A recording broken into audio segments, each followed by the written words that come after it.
어떤 전도사님이 결혼을 했습니다.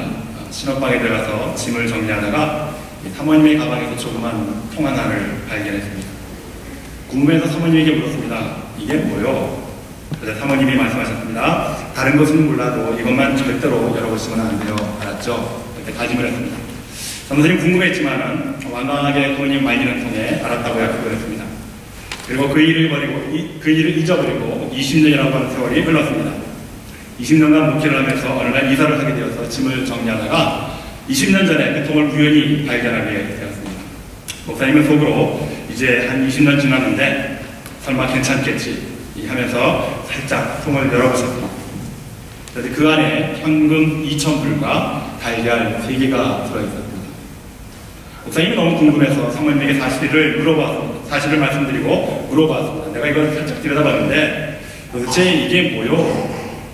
그러자 사모님이 절대로 열어보지 말라고 했는데 화를 내시면서 그렇다고 해서 또 목사님이 물어보시니까 할 수 없이 이 대답을 해주었습니다. 좋아요. 이제 말씀드리죠. 당신이 저와 결혼 후에 교회에서 설교하실 때 제가 졸음이 올 때면 그때마다 달걀을 하나씩 모았습니다. 그러자 목사님이 매우 기분이 좋아졌습니다. 그래 내가 20년 동안 단 3번밖에 졸음이 오는 설교를 하지 않았군요. 그런데 이 2,000불은 뭡니까? 그랬더니 이 사모님이 머뭇거리며 대답하시기를 달걀 단돈입니다. 아직도 감이 안 오세요? 여러분 많이 피곤하시죠? 네, 제가 한번 여러분 졸음 오시는 분 같아서 웃겨보려고 그러는데 제가 재주가 별로 없어가지고 웃지 않으시는 분들 더 많아요.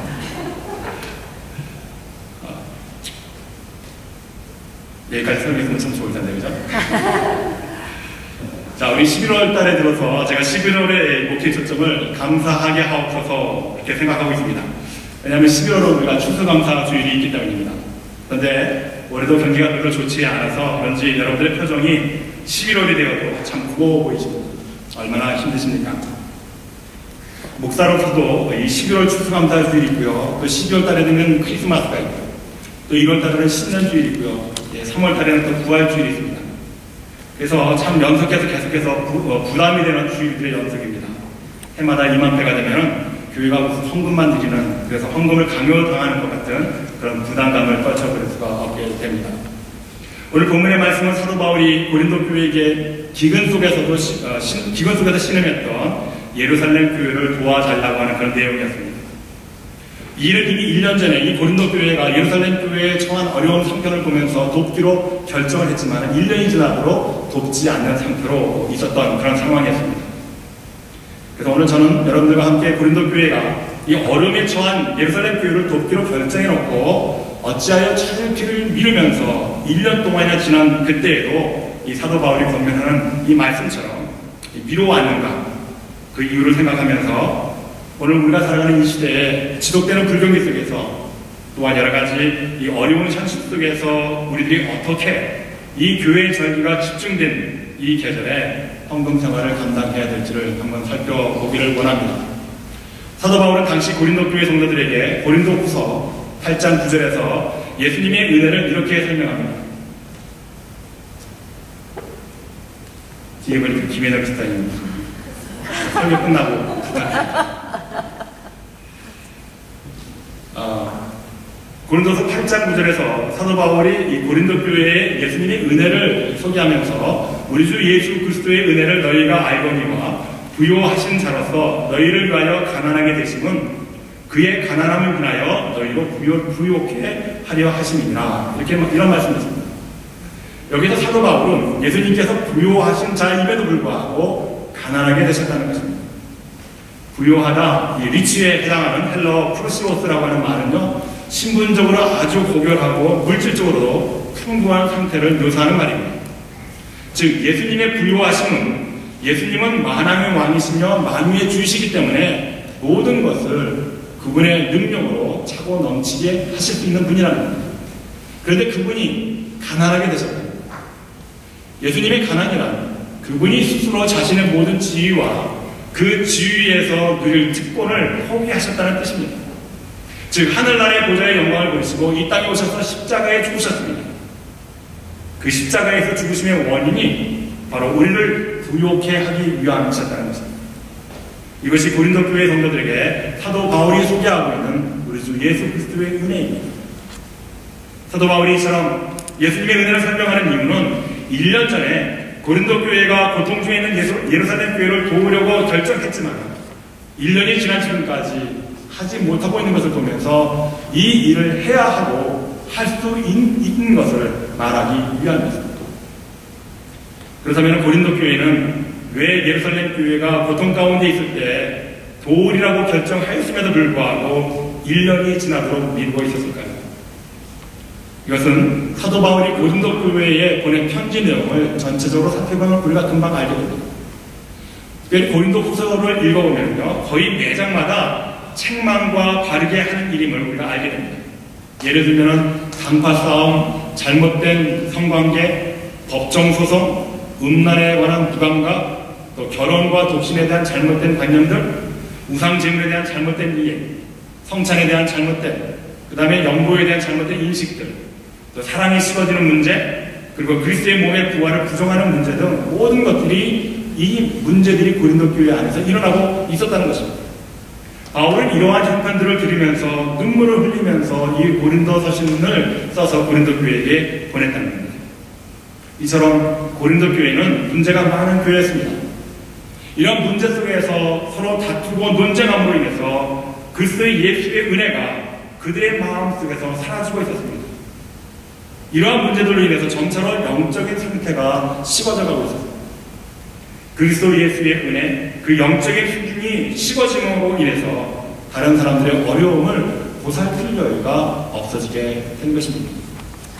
그래서 사도 바울은 예수님께서 육신의 몸을 입으시고 이 세상에 오셔서 십자가를 지신 사건을 이해하는 사람이라면 당연히 우리도 가난하게 되어서 고통 중에 있는 사람들을 부요하게 해야 한다는 것입니다. 그러면서 사도 바울은 고린도 교회 성도들에게 마게도냐 교회를 소개하고 있습니다.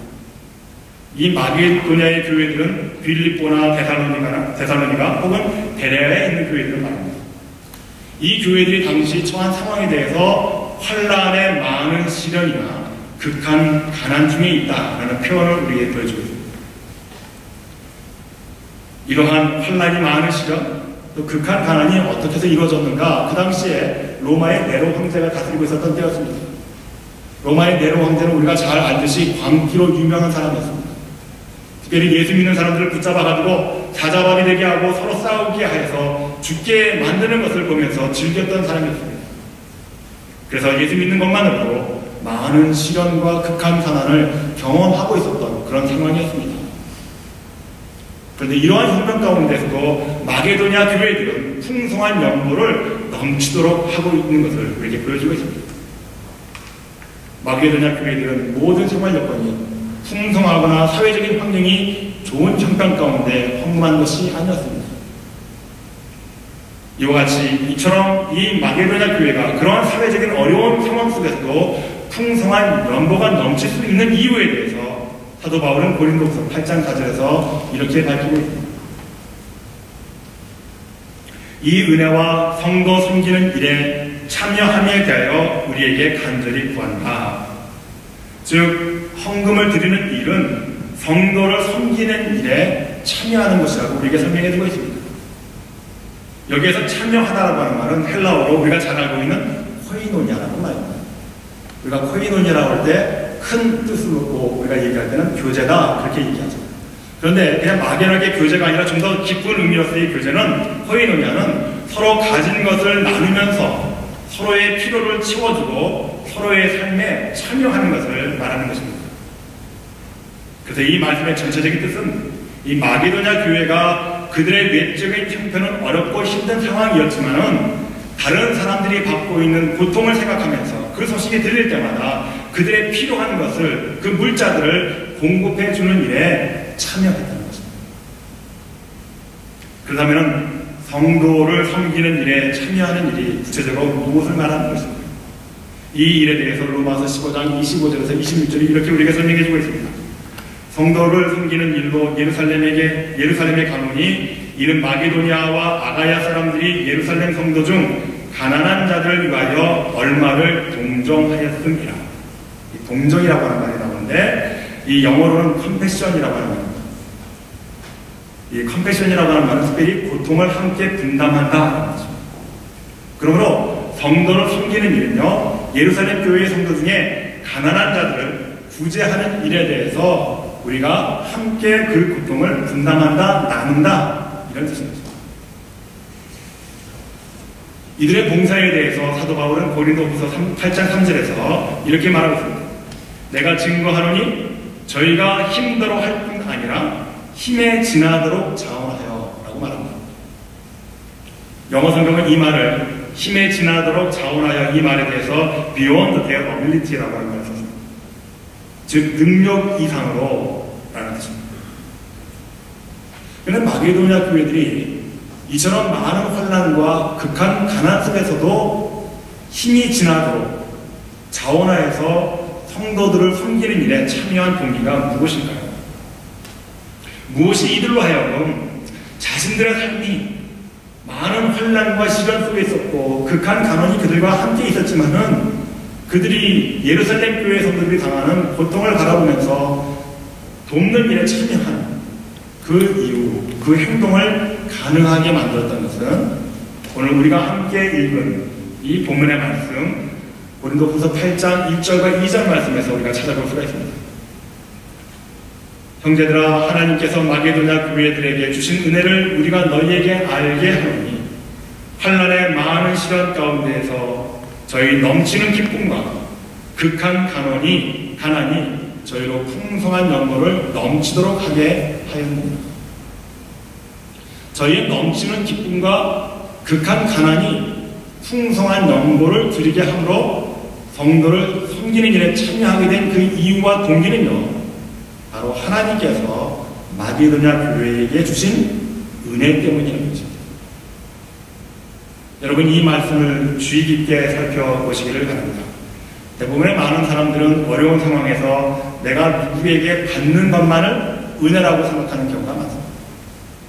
그러나 오늘 본문 속에서 우리가 만날 수 있는 하나님의 은혜는 우리가 극한 가난과 많은 환난의 시련 속에서도 누군가가 어려운 사람이 있다고 한다면 그들을 위해서 우리가 도와주는 것, 우리가 갖고 있는 것을 나누는 것, 이것 또한 하나님의 은혜라고 하는 것을 깨닫게 되는 것이죠.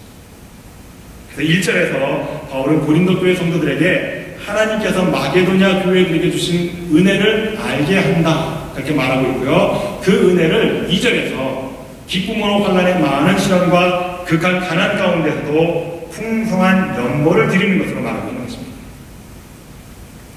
일반적으로 사람들은 생활이 어렵고 고달프면은 하나님 앞에 감사하기보다는 원망이나 낙심이 앞서기 쉬운데, 그러나 마게도냐 교회 성도들은 반대로 역경 가운데서도 더 하나님께 감사를 드릴 수 있었습니다. 사람이 자기 소유의 일부를 떼어서 누군가의 도움을 준다고 하는 것은 결코 쉬운 일이 아닙니다. 왜냐하면 물질이야말로 우리의 생활수단으로 환산된 우리의 생명과 같은 것이기 때문입니다.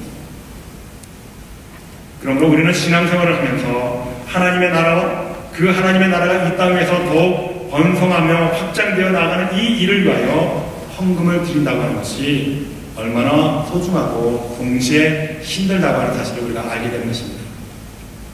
그러나 오늘 우리가 본문의 말씀을 묵상하면서 이 힘들고 어려운 일들이 그리스도 예수 안에서 그분의 부요한 가운데서도 우리를 위하여 그것을 포기하고 가난하기를 주저하지 않았다면 바로 그분이 죽으심으로 우리가 살게 된 바로 그 은혜로 말미암아 어떤 환난과 시험이 와도 극한 가난 속에서도 하나님께 감사하며 찬양하는 생활을 중단하지 않게 될 것입니다. 그러므로 사랑하는 성도 여러분, 우리가 하나님의 은혜와 사랑을 깨닫기만 한다고 한다면 저와 여러분들의 형편이 어떠한지에 상관없이 우리는 우리를 향하신 하나님의 도움의 손길을 세상에 당하는 사람들의 어려운 가운데 우리가 도움을 줄 수 있는 그런 손길로 변화될 줄로 믿습니다. 그리고 이게 중요한 것은 오늘 이 아침에 아니죠. 벌써 오후가 한참 지났죠. 이 오후 시간에 하나님의 말씀을 통해서 우리들이 깨달아야 되는 것은요, 우리 신앙의 핵심은 우리가 신앙생활하면서 하나님의 은혜를 깨달아야 됩니다. 하나님께서 나에게 주신 은혜, 그런데 하나님께서 나에게 주시는 이 은혜는요, 하나님께서 값없이 하나님 스스로 그 부유함을 물리치면서 우리에게 나눠주는 것으로 말미암아 자신도 가난해질 수 있는 바로 그런 은혜라는 것이죠. 여러분, 세상에 하나님이 가난하실 수 있으시겠습니까? 그만큼 하나님께서는 우리를 사랑하신다는 표현일 것입니다. 오늘 소개된 마게도냐 교회가 바로 그런 교회였습니다. 어려움 중에 있으면서도 풍성한 연보를 찍었기 때문에 다른 많은 교회들의 모범이 될 수 있었던 것이죠. 여러분, 우리가 신앙생활 할 바에는 이렇게 멋있는 다른 사람들에게 본이 될 수 있는 그런 신앙생활을 우리가 감당해야 되지 않겠습니까? 이 능력이 어디에서 나오는 것입니까? 우리 주 예수 그리스도 안에 있는 은혜 안에서 우리가 이 길들을 감당하게 될 줄로 믿습니다. 미국은 매 11월 셋째 주일은 추수감사 주일로 드립니다. 추수감사 주일은 유럽의 청교도들이 미국에 도착하면서 어려운 환경과 극심한 가난 속에서도 한 해 동안 농사짓고 추수한 것을 먼저 하나님께 감사함으로 예배를 드린 날을 기념하는 그런 날이었습니다. 사랑하는 성도 여러분, 우리 한사람교회도 이러한 마게도냐 교회와 청교도들의 신앙을 본받았으면 참 좋겠습니다. 아무리 어려운 일이 있다 할지라도, 비록 내가 극심한 가난 속에서 신음한다 할지라도 좌절하거나 실망하지 마시고, 그래도 그 안에서 지난 한 해 동안 나를 보살펴 주시고 안전하게 인도하신 하나님의 그 크신 은혜와 사랑을 기억하면서 추수감사 주일을 준비하시기를 바랍니다. 올해는 특별히 미국과 세계 속에서 지속되는 이 불경기 속에서 극심한 가난과 말할 수 없는 혼란과 시련 속에서 신음하는 사람들이 더 많아졌습니다. 제가 얼마 전에도 누군가를 돕기 위해서 도와주려고 하는 소식을 전했더니 그 도움을 받는 쪽의 사람들이 그런 얘기를 합니다. 부자인 동네에 있지만요, 이 지역에서 자라고 있는 자녀들이 부모들이 경기가 어려워짐으로 인해서 예전보다 더 많은 아이들이 고통받고 있습니다. 우리는 가난한 사람들만 생각하면서 뭔가 도움을 주려고 생각했는데, 지금 우리들이 살아가고 있는 세상 속에는요, 예전에 부자로 살았던 사람들 가운데서도 극심한 가난 속에 시달리는 사람들이 더 많아졌다는 겁니다. 우리 한사람교회 성도 여러분들께서 바로 이러한 세상에 이런 어려워진 사람들에게 도움을 줄 수 있는 아름다운 성도, 능력 있는 교회가 되시기를 바랍니다. 제가 이렇게 오늘 설교를 말씀드렸지만 솔직히 저를 살펴보았습니다. 과연 나는 이 신음하는 백성들을 위해서 무엇으로 하나님께 드릴 것입니다. 오늘 제 설교 제목이 제 답변입니다. 하나님, 가진 게 없습니다. 그러나 저는 제가 가진 것이 없기 때문에 실망하거나 좌절하거나 하나님을 원망하지 않습니다. 왜냐하면 저는 가진 게 없지만 행복한 사람이기 때문입니다.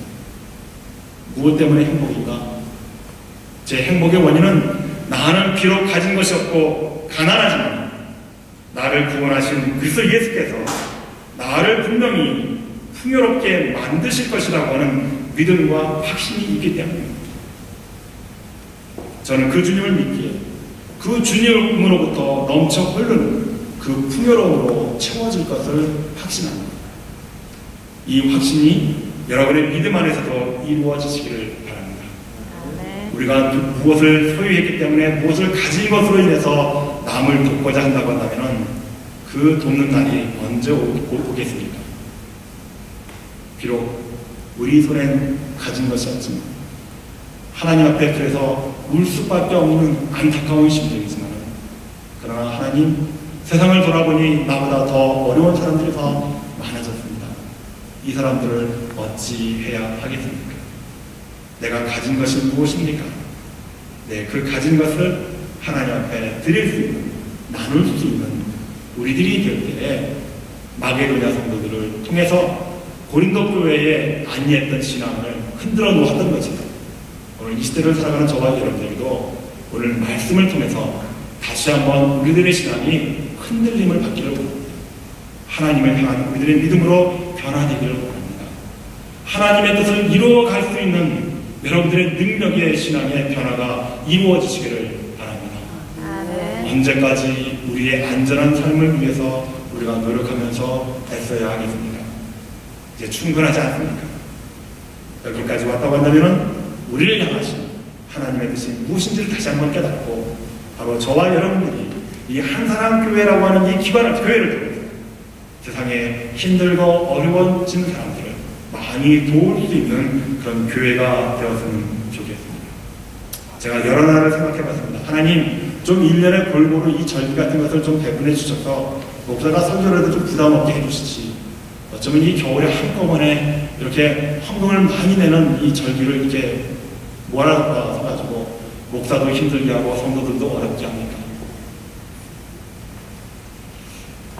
이러한 질문 앞에 하나님께서 제게 깨달음을 주셨습니다. 그래야 집중하지 않겠습니다. 그래야 어렵다고 나한테 기도하지 않겠습니다. 1년 내내 골고루 평안하게 해주면 네가 언제 내 앞에서 무릎 한번 꿇겠니? 그런 응답이 들으시더라고요. 여러분, 힘들고 어려운 계절입니다. 이 계절에 그래도 우리의 마음만 행복으로 가득 차 있는 그러한 변화된 신앙을 소유하시는 여러분들이 되시길 바랍니다. 그래서 다음 주일 제 설교 제목이 하나님 나는 행복합니다. 제가 다음 주일날 여러분들에게 드리려고 하는 나의 행복이 그 원인이 무엇인지를 설명드리고자 합니다. 이번 한 주 동안 우리에게 주신 이 하나님 말씀을 통해서 한 주간을 살면서 하나님 나는 참 행복한 사람입니다. 그러한 신앙 간증들이 이 한 주간 동안 우리가 세상에 살면서 이렇게 풍요로움을 누리시는 복된 여러분들 되시기를 주 이름으로 축원합니다. 기도하시겠습니다.